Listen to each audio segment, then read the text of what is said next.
അപ്പനും അമ്മയും 3 മക്കളും അടങ്ങിയ ഒരു കുടുംബം. അപ്പൻ വിദേശ രാജ്യത്ത് ചെറിയൊരു ജോലിയാണ്, അത്യാവശ്യം കുടുംബം പുലർത്തിക്കൊണ്ടു പോകാൻ പറ്റുന്ന രീതിയിലുള്ള ഒരു ജോലി. അമ്മ നാട്ടിൽ തന്നെ ഒരു പ്രൈവറ്റ് ഇൻസ്റ്റിറ്റ്യൂഷനിൽ ഓഫീസ് സ്റ്റാഫായിട്ട് ജോലി ചെയ്യുന്നു. 3 മക്കളുണ്ട് ഇവർക്ക്. എല്ലാവരും മക്കൾക്ക് കൊടുക്കുന്ന സ്നേഹവും പരിഗണനയും എല്ലാം കൊടുത്തുകൊണ്ട് തന്നെയാണ് ഈ മക്കളെ ഇവർ രണ്ടുപേരും വളർത്തുന്നത്. കൂടുതൽ പ്രാർത്ഥനാ ജീവിതങ്ങളിലേക്ക് കൊണ്ടുവരാനും പ്രാർത്ഥിപ്പിക്കാൻ പഠിക്കാനും വിശ്വാസ ജീവിതത്തിൽ ആഴപ്പെടുവാനൊക്കെ ഇവരെ സഹായിക്കാറുണ്ട് ഇവരുടെ മാതാപിതാക്കൾ. എന്നാൽ 12-13 വയസ്സ് കഴിയുമ്പോൾ നമുക്കറിയാലോ, ഇപ്പോഴത്തെ കുഞ്ഞു മക്കളെ ഒന്ന് മാനേജ് ചെയ്യുവാനായിട്ട് ബുദ്ധിമുട്ടാണ്. അവരുടേതായ ലോകം, അവരുടേതായ പ്രവർത്തനങ്ങൾ, അതിലേക്കൊക്കെ അവർ പോകാറുണ്ട്. ഇങ്ങനെ പോകുന്ന അവസരങ്ങളിൽ ഈ സഹോദരിയുടെ മൂത്ത മകള് തെറ്റായ ബന്ധങ്ങളിലേക്ക് ചരിക്കുകയാണ് ചെയ്യുന്നത്. ഭയങ്കര വേദനയായി, ബുദ്ധിമുട്ടായി. പല പ്രാവശ്യം വിദേശ രാജ്യത്തു നിന്ന് ഈ ജീവിത പങ്കാളി വരികയും ഇതുപോലുള്ള പ്രശ്നങ്ങളിലൊക്കെ ഇടപെടുകയും അങ്ങനെ ആശ്വസിപ്പിക്കുകയൊക്കെ ചെയ്തു. കുറേ കഴിഞ്ഞപ്പം വീണ്ടും ഈ ഒരു അവസ്ഥ വീണ്ടും വരുന്നു. അങ്ങനെ വേദനാജനകമായ ഒരു അവസ്ഥയിലൂടെ കടന്നു പോകുന്ന ഒരു സ്ഥിതിവിശേഷം. രണ്ടാമത്തെ മകനെ സംബന്ധിച്ച് പറഞ്ഞാൽ, അവൻ കോളേജിലൊക്കെ ചേർന്നു. കേരളത്തിൽ പഠിക്കുന്ന കാലത്ത് നല്ല മിടുക്കനായിരുന്നു, നന്നായിട്ട് പഠിക്കുമായിരുന്നു, മ്യൂസീഷ്യനായിരുന്നു. എന്നാൽ കേരളത്തിന് പുറത്തേക്ക് പഠിക്കാനായിട്ട് പോയപ്പം സാഹചര്യങ്ങളുടെ സമ്മർദ്ദം മൂലം അവനും പലതരത്തിലുള്ള ലഹരി വസ്തുക്കൾക്ക് അടിമപ്പെടേണ്ട അവസ്ഥ വന്നു. കൂട്ടുകാരൊക്കെ നിർബന്ധിച്ചു. നിൽക്കക്കളിയില്ലാതെ അവൻ പതുക്കെ ചെറിയ ചെറിയ കാര്യങ്ങൾ ചെയ്യുവാൻ തുടങ്ങി.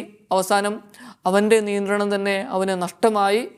പിന്നെ അവൻ സെമസ്റ്റർ ബ്രേക്ക് ചെയ്ത് പോലും പഠിക്കേണ്ട ഒരു സ്ഥിതിവിശേഷങ്ങളിലേക്ക് എത്തിച്ചേരുകയാണ് ചെയ്യുന്നത്. മൂന്നാമത്തെ കുട്ടി എന്ന് പറയുന്നത് മറ്റു രണ്ടുപേരെ പോലെയും ബുദ്ധിവികാസമൊന്നും ഇല്ലാത്ത ഒരു കുട്ടിയായിരുന്നു. എന്നാൽ ഒരു ആവറേജ്, ബിലോ ആവറേജ്. പക്ഷേ അതിനെക്കൊണ്ട് പറ്റുന്ന രീതിയിൽ അത് പഠിച്ച് അമ്മയോടൊപ്പം നിന്ന് അങ്ങനെ മുമ്പോട്ട് പോകുന്ന ഒരവസ്ഥ. ഈ ജീവിത പങ്കാളി എന്നോട് പറഞ്ഞ ഒരു കാര്യമുണ്ട്. അച്ചോ, ഈ 3 മക്കളും ഇതുപോലുള്ള വേദനകളിലൂടെ കടന്നു പോകുന്ന അവസരങ്ങളിൽ ഞാൻ അവർക്ക് വേണ്ടി പ്രാർത്ഥിക്കുമായിരുന്നു. കൂടാതെ തെറാപ്പിയൊക്കെ ചെയ്യുവാനായിട്ട് സൈക്കോളജിക്കലായിട്ടുള്ള കൗൺസിലിംഗ് കൊടുക്കുമായിരുന്നു. തെറാപ്പിയിലൂടെയൊക്കെ ആദ്യത്തെ 2 മക്കളും കടന്നു പോയിട്ടുണ്ട്. ഇങ്ങനെയുള്ള കാര്യങ്ങളൊക്കെ ഞാൻ ചെയ്യുമായിരുന്നു. അതോടൊപ്പം തന്നെ ഞാൻ പരിശുദ്ധ അമ്മയുടെ മധ്യസ്ഥതയിൽ ഞാൻ പ്രാർത്ഥിക്കുമായിരുന്നു. കാരണം ജപമാല എന്ന് പറയുന്നത് വലിയൊരു ഉപകരണമാണ് എന്ന് എനിക്കറിയാം. പൈശാചിക ശക്തികളെയൊക്കെ ചെറുത്തു തോൽപ്പിക്കാൻ പറ്റിയ ഒരു ഉപകരണമാണ് ജപമാല എന്ന് എനിക്കറിയാം. അതുകൊണ്ട് ഞാൻ ജപമാല ചൊല്ലി പ്രാർത്ഥിക്കുവാനായിട്ട് തീരുമാനമെടുത്തു. മൂത്ത മകൾക്ക് വേണ്ടി സന്തോഷത്തിൻ്റെ രഹസ്യം, ആ 5 രഹസ്യവും എല്ലാ ദിവസവും ചൊല്ലി പ്രാർത്ഥിക്കുവാനായിട്ട് തീരുമാനമെടുത്തു. രണ്ടാമത്തെ മകന് വേണ്ടി, മൂന്നാമത്തെ ആൾക്ക് വേണ്ടി ഞാൻ ജപമാല ചൊല്ലി പ്രാർത്ഥിക്കുവാൻ തുടങ്ങി. സന്തോഷത്തിൻ്റെ രഹസ്യം, ദുഃഖത്തിൻ്റെ രഹസ്യം, മഹിമയുടെ രഹസ്യം. ഈ സഹോദരി കൂട്ടിച്ചേർത്ത ഒരു കാര്യമുണ്ട്.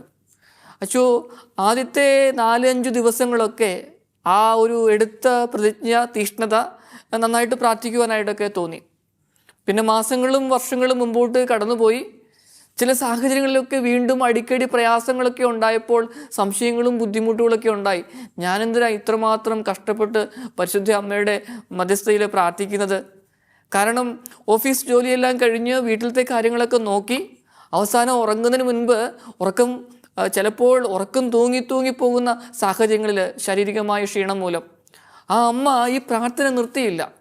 മുട്ടുകുത്തിയും കൈ വിരിച്ചു പിടിച്ചും ഈ കൊന്ത ചൊല്ലി പ്രാർത്ഥിക്കുവാനായിട്ട് തയ്യാറെടുക്കുകയാണ് ഈ 3 മക്കൾക്ക് വേണ്ടിയിട്ടും. ഈ അമ്മ പങ്കുവെച്ച ഒരു കാര്യമുണ്ട്. അച്ചോ, വർഷങ്ങൾ കഴിഞ്ഞു. ഏകദേശം 8 വർഷം ഞാൻ മൂത്തയാൾക്ക് വേണ്ടി ജപമാല ചൊല്ലി പ്രാർത്ഥിച്ചു.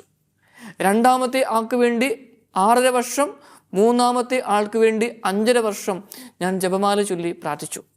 അച്ചോ, ഇപ്പോൾ ഞാൻ മനസ്സിലാക്കുന്ന ഒരു കാര്യമുണ്ട് ആ ജപമാലയുടെ ശക്തിയെക്കുറിച്ച്. എൻ്റെ 3 മക്കളും വിദേശ രാജ്യത്താണ്. അവരാഗ്രഹിക്കുന്ന രീതിയിലുള്ള ജീവിത പങ്കാളിയെ ലഭിച്ചു. അവർക്ക് 3 പേർക്കും ജോലിയുണ്ട്, കുഞ്ഞു മക്കളുമുണ്ട്. അച്ചോ, ഞാൻ മനസ്സിലാക്കിയ ഒരു കാര്യമുണ്ട്. തിന്മയുടെ ശക്തിയെ നേരിടുവാനായിട്ട് ഞാൻ പ്രാർത്ഥിച്ചു, ത്യാഗത്തോടെ പ്രാർത്ഥിച്ചു. അതോടൊപ്പം തന്നെ ദൈവിക സംവിധാനങ്ങളായിട്ടുള്ള തെറാപ്പികളും കൗൺസിലിങ്ങും എല്ലാം ഞാൻ കൊടുക്കുകയും ചെയ്തു. പക്ഷേ അച്ചോ, ഞാൻ ഇന്നും പ്രാർത്ഥിക്കുന്ന ഒരേ ഒരു കാര്യമുണ്ട്. പഴയതുപോലെ ഞാൻ പ്രാർത്ഥിക്കുന്നില്ല, അത്രമാത്രം എനിക്കിപ്പോൾ ചൊല്ലി പ്രാർത്ഥിക്കാൻ പറ്റുന്നില്ല. പക്ഷേ ഞാൻ ഇന്നും പ്രാർത്ഥിക്കുകയാണ് തുടർച്ചയായിട്ട്, ഈശോയെ അവരെ രക്ഷിക്കണമേ, പരിശുദ്ധ അമ്മയുടെ നാമത്തിൽ ഞാൻ ഇന്നും പ്രാർത്ഥിക്കുകയാണ്, അവരെ കാത്തുകൊള്ളണമേ എന്ന്. ഇന്ന് എനിക്ക് സന്തോഷമുണ്ട്, കാരണം അവരൊക്കെ ജീവിതത്തിൻ്റെ ഒരു നിലയിൽ എത്തിയല്ലോ. പിന്നെ ഈ അമ്മയുടെ വിശ്വാസവും ഈ പ്രാർത്ഥനയുമൊക്കെ കണ്ടു കഴിഞ്ഞപ്പോൾ ആ സഹോദരി കൂട്ടിച്ചേർത്തു, അവരും ഇതുപോലെ കുറേശ്ശെ പ്രാർത്ഥിക്കുവാനായിട്ട്, അറ്റ്ലീസ്റ്റ് ഒരു 25-30 മിനിറ്റ് കുടുംബത്തോടൊപ്പം ഒരുമിച്ചിരുന്ന് പ്രാർത്ഥിക്കുവാനായിട്ട് ആ മക്കളും തയ്യാറാകുന്നു എന്ന്. സ്നേഹമുള്ളവരെ, ജീവിതത്തിൽ പ്രതിബന്ധങ്ങൾ തുടർച്ചയായിട്ട് വന്നു കഴിയുമ്പോൾ ഈ സഹോദരിയെപ്പോലെ അല്ലെങ്കിൽ റീത്ത പുണ്യവതിയെ പോലെയൊക്കെ നമുക്ക് തുടർച്ചയായിട്ട് ദൈവത്തിൽ വിശ്വസിച്ചുകൊണ്ട് പ്രാർത്ഥിക്കുവാനായിട്ട് സാധിക്കുന്നുണ്ടോ?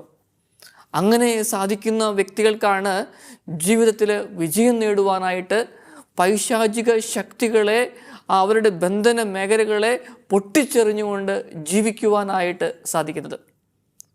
അതോടൊപ്പം തന്നെ നമുക്കറിയാലോ, ഈ മാതാപിതാക്കൾക്ക് മക്കളെക്കുറിച്ച് വലിയ കൺസേൺ ഉള്ള ദിനങ്ങളാണ് ഈ കാലഘട്ടങ്ങൾ. കാരണം എന്താ? നമുക്കറിയാവുന്ന കാരണങ്ങൾ കൊണ്ട് തന്നെ എല്ലാം നമുക്കറിയാം, കാരണങ്ങളെല്ലാം നമുക്കറിയാം. 1ഉം 2ഉം മക്കളൊക്കെ ഉള്ളൂ, അവർക്ക് വേണ്ടതെല്ലാം കൊടുക്കുവാനായിട്ട് തയ്യാറാവുകയാണ്. തീർച്ചയായിട്ടും അവർക്ക് വേണ്ടതെല്ലാം കൊടുക്കണം. പക്ഷേ അവരുടെ കൂടെ യാത്ര ചെയ്യുവാനായിട്ട് സാധിക്കുന്നുണ്ടോ? കുഞ്ഞുമക്കളുടെ കൂടെ യാത്ര ചെയ്യുവാൻ സാധിക്കുന്നുണ്ടോ എന്നുള്ള ചോദ്യം ലിറ്ററലി ഉള്ള ഒരു യാത്രയല്ല. അവർ സ്കൂളിൽ പോയിട്ട് വന്നു കഴിയുമ്പോൾ അവരെ കേൾക്കുവാൻ, അവരോടൊപ്പം കളിക്കുവാൻ, അവരിഷ്ടപ്പെടുന്ന രീതിയിലുള്ള കളികളിൽ അവരോടൊപ്പം കളികളിൽ ഏർപ്പെടുവാനായിട്ട്, അവരോട് സംസാരിക്കാനായിട്ട് സാധിക്കുന്നുണ്ടോ? അതാണ് ചോദ്യം. അവരോട് ഈ രീതിയിൽ പൗലോസ് അപ്പോസ്തലൻ പറയുന്നത് പോലെ അവരെ നേടേണ്ടതിന് അവരെ പോലെയാകുവാനായിട്ട് ഞാൻ ശ്രമിച്ചു. ഇക്കാലയളവിൽ മക്കളെ നേടിയെടുക്കണമെങ്കിൽ, അവരെ നേടണമെങ്കിൽ അവരെ പോലെ ആകുവാനായിട്ട് കുറേ സമയം നാം മാറ്റിവെക്കേണ്ടിയിരിക്കുന്നു.